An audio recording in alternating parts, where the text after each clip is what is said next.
మొదట తెలుగు తెరపైనే కనిపించింది. టాలీవుడ్ నుంచే కెరీర్ మొదలైంది. బాలీవుడ్ నుంచి ఆఫర్ రాగానే వెళ్ళింది. ఆ తర్వాత కనిపించడం మానేసింది.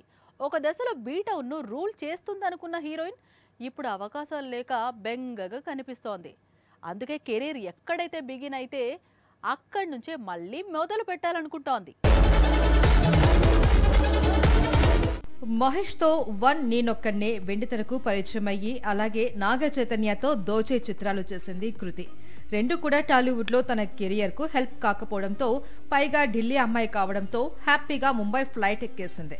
2015 నుంచి అక్కడే ఉంటుంది. హిందీ ఇండస్ట్రీలో కృతికి కొన్నాళ్ళు బానే నడిచింది. మిమి లాంటి మూవీతో ఏకంగా నేషనల్ అవార్డు అందుకుంది. కానీ ఆ తర్వాతే కష్టాలు ప్రారంభమయ్యాయి. వరుసపెట్టి ఫ్లాప్స్ కంటిన్యూ అయ్యాయి. ఇందులో ఆదిపురుష్ లాంటి ఫ్లాప్ కూడా ఉంది. ఇంతలో తేరే బాంబ్ తో మేం ఐసా ఉల్జా జియా కాస్త రిలీఫ్ ఇచ్చింది.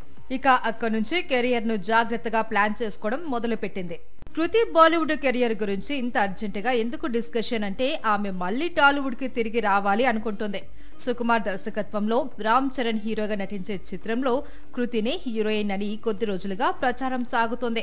అదే నిజమైతే మాత్రం సుకుమార్ మూవీతో కృతికి పాన్ ఇండియా హీరోయిన్ గా ప్రమోషన్ అందుతుందేమో చూడాలి. దీనికంటే ముందు కృతికి కావాల్సిన బ్లాక్ బస్టర్ పడాలి.